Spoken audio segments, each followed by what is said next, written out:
welcome back in the country. You must be raring to go. I am, mate. How you been? Very well. All the better for seeing you back. But look, there were genuine times over the last year or so where you must have been thinking this day might not come. Oh, I was near every day of the day, mate. But yeah, we're here now and we push through it. Very hard work. How hard has that been to deal with? Because, you know, this is your life now, darts, isn't it? This is what you want to do. To be honest, it played a big role of depression. Obviously not knowing how else am I going to support the family, not knowing whether I'm going to get a day job. But yeah. So what was that moment like then when you hear everything's cleared, you've got a 3-year visa and King Cadby can go and show everybody what he's about? It was butterflies. I don't know who was more happy, me, Mac or Gary. So Mackie, your manager, Gary Plummer from Target. It was like little kids. There's a lot of work that's gone into this to get you this opportunity, isn't there? Oh, most definitely. A lot. And a lot of time. It did not take you very long last time to go and make a very big impression. You've been keeping sharp? Always. Always. So you have been playing the domestic circuit. Like, you even managed to play the domestic circuit down in Australia when you had quite a serious injury. Like, talk us through that. Well, I was in a car accident. Obviously, I did break my wrist, but no excuse about it. Honestly, my hand should have been in plaster for around 6 weeks. And how long was it in plaster for? Probably 6 days. Right. Okay. I mean, there's dedication to this sport, and then there's probably a silly decision. And yeah, I still had to earn for my family, so, and there was a big dart competition coming up, obviously in Australia, and it was work, so I still had to work to support my family. So that was my decision to take the plaster off, so I can hold my darts properly. Well, you're back. You've got a slight sort of weird thing on your hand where you probably should have kept your arm in plaster a bit longer. But do you feel that you can hit the ground running? I'm going to. Where I paused off in 12 months ago in March, I'll be very quickly to pick up where I left. That confidence, that self-belief, that's something that you've always had, even when you first started appearing in World Series events. There's never been a time where that's sort of gone away at all. No, most definitely not. I believe confidence is the key, and it's a motivation. And well, it doesn't matter who you play. We're all human. We're all good. We all can be as good as one another. So it doesn't matter whether you're famous or not. They all can be beaten. You say it doesn't matter if you're famous or not. You're getting recognised already. You've been in the country what, like 48 hours? People are recognising you in shopping centres up in the West Midlands where you're staying? Yeah, well, I'm just going to have to get a beanie, I think. The hat didn't work. Look, that is a recognisable look. So's the shirt as well. You've got a new one as well. So. Yeah. I've got my daughter on it. So that's a little Alia. Yeah, that's my daughter Alia. She'll always be with me while I'm, just a bit more motivation, and so she can see that she's always on my mind at the time while I'm away. Is that the main thing that drives you for providing for your daughters? Most definitely. It's my family's motivation, because I want to give them something that I never got when I was growing up. Well, and it's easy money. Well, I mean, that's one way of looking at it. To be fair, it has come quite easily for you. I mean, you've been dominating in Australia. We saw you very quickly when you were playing the World Series. There aren't many people who turn up and start knocking lumps out of the greatest player in history, Phil Taylor. When did you first realise, when you started playing PDC, yeah, I could do this? Oh, well, to be honest, the first match against Phil Taylor, I was a little bit nervous, but I knew I was good enough to beat him. But obviously, you don't get to play Phil Taylor every day of the year. So I did watch myself on YouTube, and I re-corrected myself, obviously because I redrew him again the week later in Perth. A thing that me and my father's always grown up and said, you beat me once, but you won't beat me twice. And yeah, that was just another bit of motivation that I ran with, and it didn't happen. I smashed him. Yeah, ridiculous averages in that that game.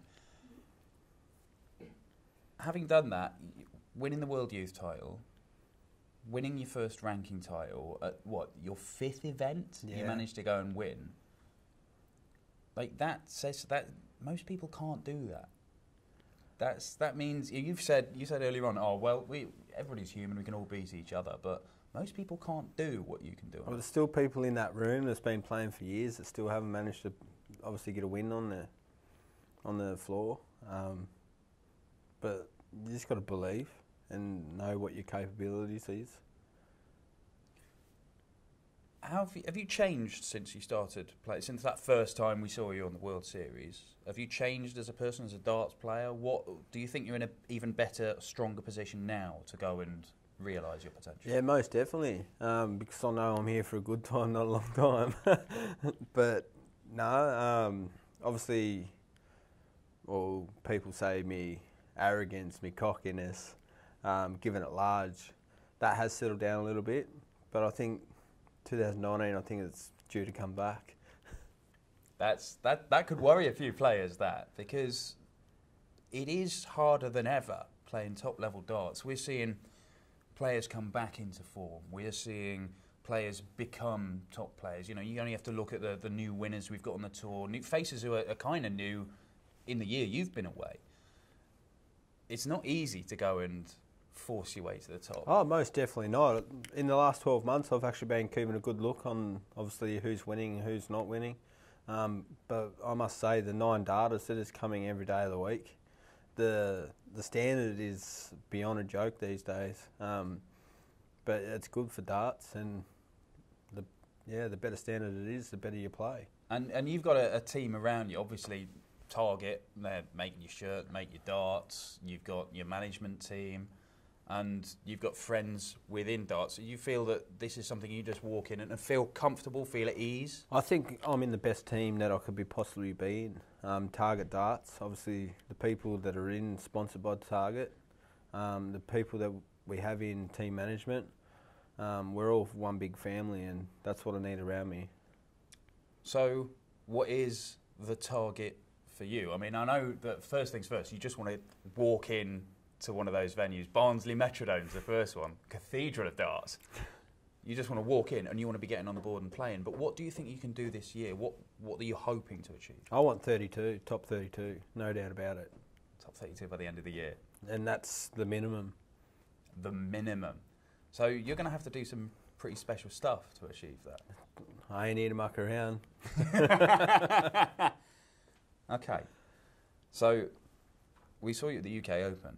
That was a big thing for you to go and make a first major final. And that's, you know, it's an iconic tournament. But there are a lot of things you're yet to tick off. I mean, do you think it's possible you could get to the World Match Play in your first year, having started in April?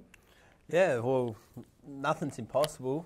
I've got to get myself back on TV somehow, and that's obviously the next TV that apart from the Europeans. But yeah, I'm going to be there. I've heard a lot of talk about obviously the Gardens. But yeah, I want to go see it for myself. The Winter Gardens. Yeah, the Winter Gardens. That's the one. That's a very Australian way. We've seen you at Ali Pali. We've seen you win the World Youth Championship. But you genuinely feel that you're going to become a world champion at some point, don't you? Most definitely. Most definitely. Rob Cross can do it. Anyone can do it. Is he a player you look at and go, that's the template, I can follow? Yes, it gives you more of motivation knowing that obviously what he'd done in that year. It shows that nothing's impossible here in darts. You just got to believe in yourself and obviously go on and achieve it. Having this year where you had genuine concerns about, I might not get this chance, has it made you more hungry? Oh, you seem pretty hungry in the first place. I'm starving. Obviously missing out on a lot of prize money just from watching the fence go where I should have been in.